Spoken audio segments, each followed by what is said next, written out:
시청자분들, 구독자분들 반갑습니다. 인디아나 존스탁 이주 전문가입니다. 자, 오늘 6월 16일 월요일입니다. 자, 오늘 주말 동안 나왔던 두 가지 소식에 대해서 이야기를 해보고요. 그다음에 앞으로 어떠한 섹터, 어떠한 종목을 공략해봐야 될지 오늘 이야기 나눠보도록 하겠습니다. 자, 영상 시작 전에 구독과 좋아요, 알림 설정 부탁드리면서 시작해보도록 하겠습니다. 일단 뉴스 기사를 좀 볼게요. 첫 번째로 이스라엘과 이란입니다. 뭐 사실 많은 분들이 뉴스를 많이 보셨겠지만 지금 뭐 서로 미사일 공방, 뭐 난타전 수준입니다. 그러면서 지금 뭐 계속적으로 지정학적 리스크가 부각이 되고 있는 상황인데요. 만약에 지금 이게 장기화될 경우 국제 유가부터 시작해서 뭐 여러 가지에 대한 우려가 나오는 상황이고요.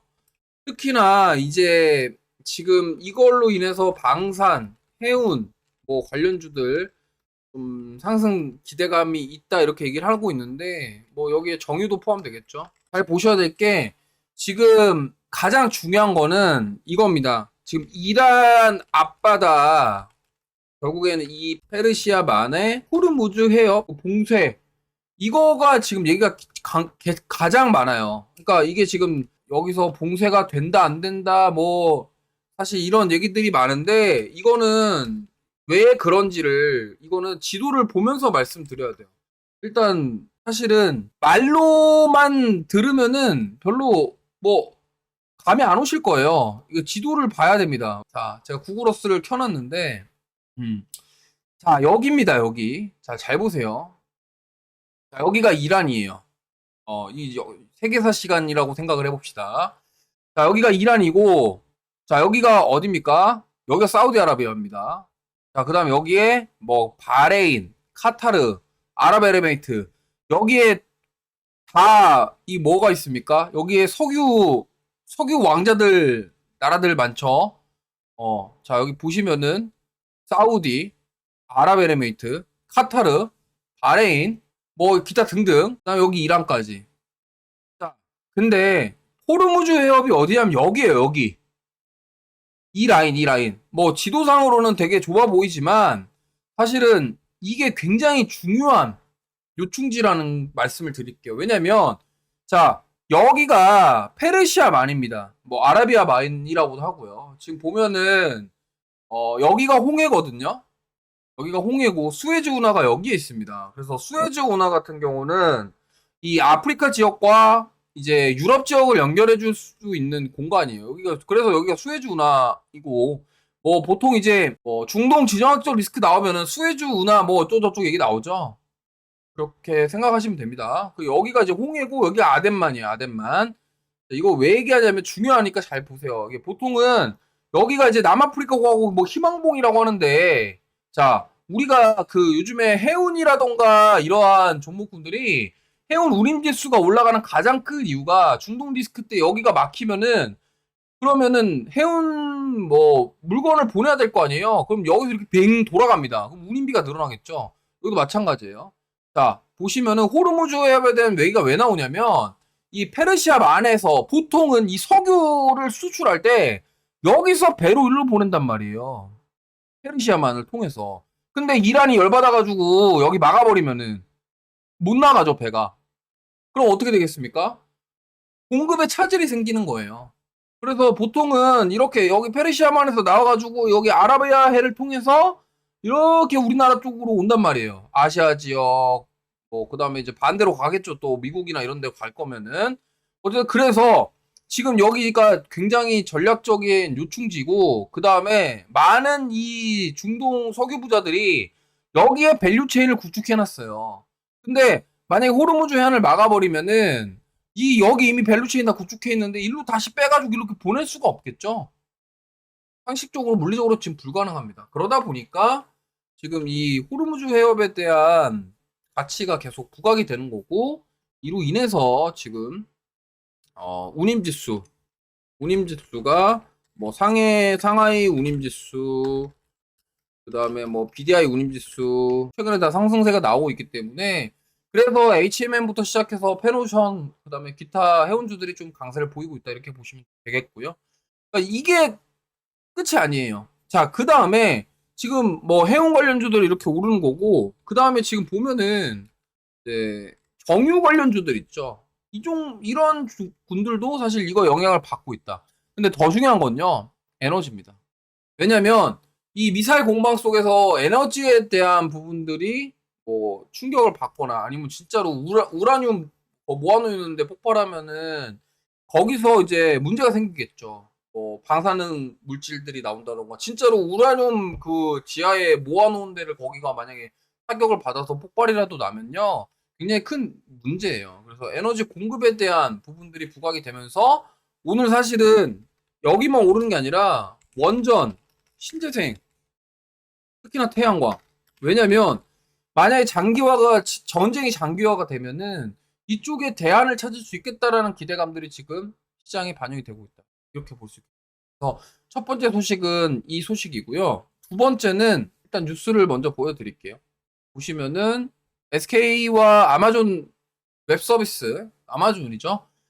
울산에 100메가와트급의 데이터 센터를 건립한다라는 소식이 주말에 나왔습니다. 조단위 투자를 한다고 하는데요. 특히나 이거는 또 의미가 있어요. 왜냐면 SK에서 결국에는 데이터 센터를 만들고 지금 SK 하이닉스와 HBM 그리고 이 데이터 센터까지의 연결고리 이런 것들을 생각하면요. 물론 이재명 대통령이 이 AI와 관련된 그런 정책을 강조를 했는데 사실 그 대통령과 만찬, 그러니까 대기업 수장들의 만찬 이후에 바로 이렇게 SK에서 먼저 빠른 행보를 보였다라는 게 저는 좀 의미가 있는 것 같습니다. 그래서 대통령과의 점심 오찬 이후 바로 나온 소식. 그러다 보니까 오늘 SK 하이닉스도 움직이고요. 그다음에 SK 그룹주들 움직임 좋고 그다음에 전력기기 쪽이 움직임이 나옵니다. 왜냐하면 데이터 센터 딱 얘기 나오는 순간 전력기기 뭐 관련해서 움직이 있겠고요. 그리고 저 울산 쪽에 사실 여러 가지 여건이 좋아요. 저기 원자력 발전소도 가깝고 그다음에 화력 발전소부터 에너지 지원을 받을 수가 있고 여러 가지 지리적인 여건 자체가 좋기 때문에 이러한 부분들이 지금 반영이 되고 있다. 이렇게 보시면 됩니다. 그래서 오늘 두 가지 이런 소식이 나왔고요. 그래서 오늘 제가 말씀드리고 싶은 섹터는 바로 전력기기입니다. 사실 그동안 사실 뭐 소문은 이미 났었죠. 근데 정말 꾸준하게 우상향하고 올라오고 있는 그런 대표적인 섹터 중에 하나가 아닐까 싶습니다.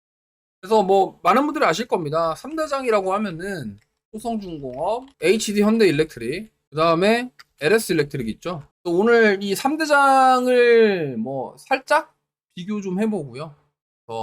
여 중에서 어떤 거를 좀 더 볼만하냐 이런 얘기들도 좀 해볼 건데 사실 세 종목 다 많이 올랐고 국가권이기 때문에 사실 손이 좀 나가지 않는 건 사실입니다. 그럼에도 불구하고 지금 보면은 이런 AI가 계속 부각되고 있는 상황에서 지금 SK 쪽에서 그룹에서 이런 데이터 센터에 대한 구축은 당분간 이쪽으로 투심을 살릴 가능성이 있다. 그리고 한 가지 더 말씀드리면요. 지금 보면은 미국에서 난리가 난 제품이 또 하나 있습니다. 뭐냐면 바로 전력기기인데요. 한국경제에 어제자 나온 뉴스인데요. 자, 지금 변압기 대미 수출이 6월 달에 540% 급증했다고 합니다. 그래서 이 K 변압기의 미국 수출 속도가 빨라지고 있다. 제가 봤을 때는 지금 뭐 미국의 수출 늘어나는 것도 그렇고요. 우리나라 같은 경우도 지금 계속적으로 이게 전력기기가 강조가 되고 있기 때문에 사실은 제가 봤을 때는 여기에 나와 있는 것처럼 변압기는 발전과 송전, 배전 단계마다 필요한 핵심 고부가 가치 장비다. 그리고 미국에 실제로 공급이 부족하다라는 것을 수출로 보여주고 있어요. 그렇기 때문에 이거를 유심히 보자 말씀드리겠고요. 한 종목씩 말씀을 드릴게요. 일단은 지금 효성중공업 같은 경우는요. 지금 주가 보시면 알겠지만 굉장히 많이 올랐습니다. 그리고 지금 4월부터 거의 뭐 2달 동안 2배 올랐고요. 사실은 효성중공업 같은 경우가 지금 HD 현대일렉트릭도 마찬가지지만 일단 미국 관세 자유롭습니다. 그리고 과거에 이 관세에 대한 부분들이 해소가 된 이력이 있고요. 미국의 공장도 있고 사실 이 관세에 포함이 안 됩니다. 그러니까 효성중공업하고 이게 HD 현대 중고 일렉트릭이 유일해요. 왜냐면 미국 반덤핑 관세를 피했다. 그러니까 관세에다가 안 매긴다라고 얘기했단 말이에요. 그렇기 때문에 자유로운 거예요.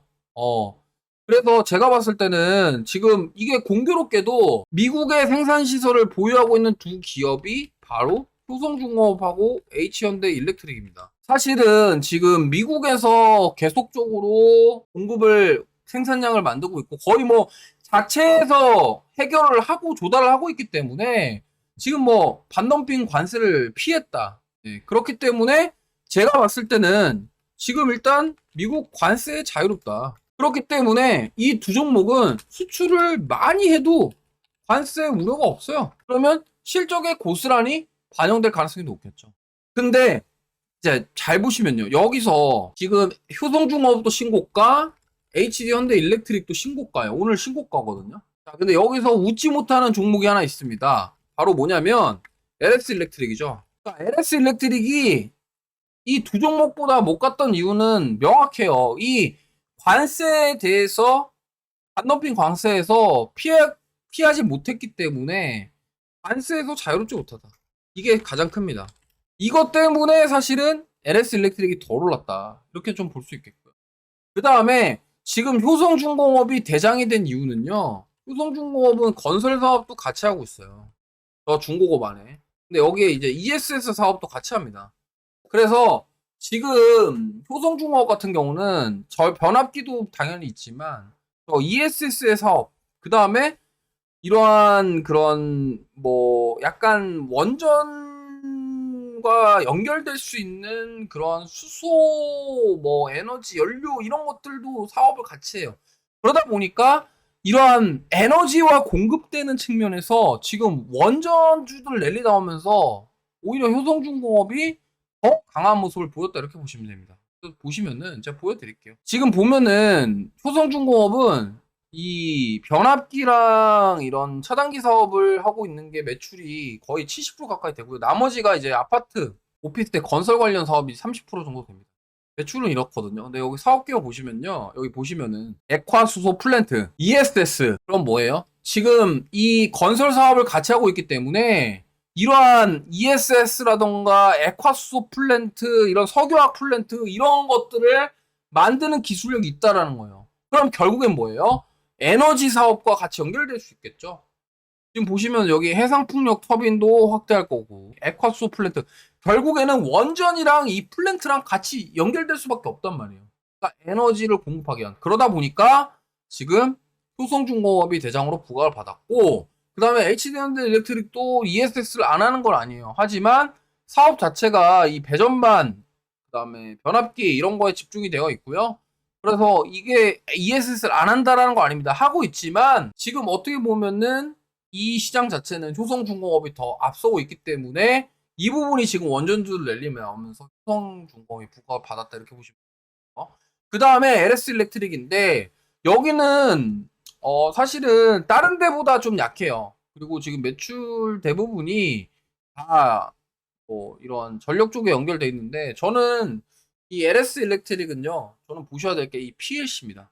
대전과 관련된 시스템, 대전과 관련된 솔루션. 이게 저는 의미가 있다고 생각을 해서 이렇게 보시면 되겠고요. 지금 보면은 자, 뭐 다 장단점이 있습니다. 하지만 어쨌든 요약을 하면은 실적적인 실적면에서 본다면 효성중공업이랑 HD 현대 일렉을 보셔야 되고요. 그 다음에 원전 및 에너지 모멘텀 더해진다 한다면 효성중공업 1티어가 맞습니다. 1픽이 맞고요. 그 다음에 이제 후속 뭐 따라갈 만한 게 이제 그 다음에 PLC라던가 이제 배전 솔루션 이런 것들을 보면은 사실 1픽은 LS 일렉트릭이다. 근데 저는 요번에 LS 그룹주들을 잘 보셔야 될 것 같아요. 왜냐면 이게 지금 동해안 HVDC 사업을 LS가 수주했거든요. 그래서 서해안 고속도로는 누가? LS 가능성이 높지 않을까? 그 다음에 만약 울산 데이터 센터 거기에도 지금 저는 LS가 좀 가능성이 커요. 왜냐면 그 데이터 센터에 어떻게 보면은 해상 케이블 작업도 필요하거든요. 여러 가지로 봤을 때 LS 그룹주들을 좀 봐야 되지 않을까 이렇게 생각합니다. 오늘 영상이 좀 길었는데 지루하시더라도 이러한 기업 간의 차이가 미세한 차이가 있구나 정도를 인지를 하시고 투자하시는 게 좋을 것 같아서 말씀을 드렸고, 자, 그래서 저는 오늘 말씀드리고 싶은 종목은 LS 일렉트릭입니다. 자, 보시면은 뭐 외국인 기관 수급도 좋고요. 그 다음에 다른 종목에 비해서 아직 덜 갔어요. 덜 갔고 지금 제가 좋아하는 패턴이 딱 보이죠? 자, 이때 처음에 아마 랠리가 나왔을 때인 것 같습니다. 24년도 7월에 랠리 나왔을 때 여기 27만 원대를 돌파를 못했고, 사실은 좀 넉넉하게 봐서 꼬리 빼고 한 26만 원짜리거든요. 그러고 나서 작년 12월 달, 작년 12월, 작년 2월 달, 작년 말부터 올해 2월 달까지 한번 뚫었고, 그 다음에 지금 다시 올라왔잖아요. 다시 올라와서 지금 보시면은 오늘 26만 원대로 완전히 뚫어준 모습 나왔습니다. 자, 항상 이러한 돌파 패턴이 나왔을 때 더 가는 모습이 나온다라는 말씀을 드렸어요. 물론 고가권이긴 합니다. 하지만 그럼에도 불구하고 이러한 여러 가지 모멘텀을 가지고 추가 상승할 수 있는 가능성이 있다고 생각해서 오늘 LS 일렉트릭 말씀드리고요. 그 다음에 가격 전략은 1차 매수가 뭐 제가 봤을 때는 27만 원 이하면 적절하다고 생각하고 있고요. 그다음에 2차 매수가는 제가 봤을 때는 이거는 좀 25만 원 밑에서 담아준다. 목표가는 일단 30만 원에서 35만 원 정도. 네, 이 정도로 좀 볼 수 있겠고, 사실 지금 효성중공업이 너무 많이 가서 후속주로 올 가능성이 높아요. 이때 랠리 나올 때도 그랬거든요. 이때도 LS 일렉트릭 못 갔는데 HD 현대일렉트릭이랑 그 다음에 효성중공업 갈 때 여기 못 갔다가 나중에 부각 받았거든요. 그래서 저는 이 HVDC랑 그 다음에 배전 솔루션, 이 스마트 배전 솔루션 사업이 우리나라에서 LS 일렉트릭이 제일 잘해요. 그렇기 때문에 이러한 점들을 감안하셔서 투자에 참고하시면 좋을 것 같습니다. 자, 오늘 영상 보시고 도움이 되셨다면 구독과 좋아요, 알림 설정 부탁드리고요. 지금까지 저는 인디아나 조스탁 이조 전문가였습니다. 감사합니다.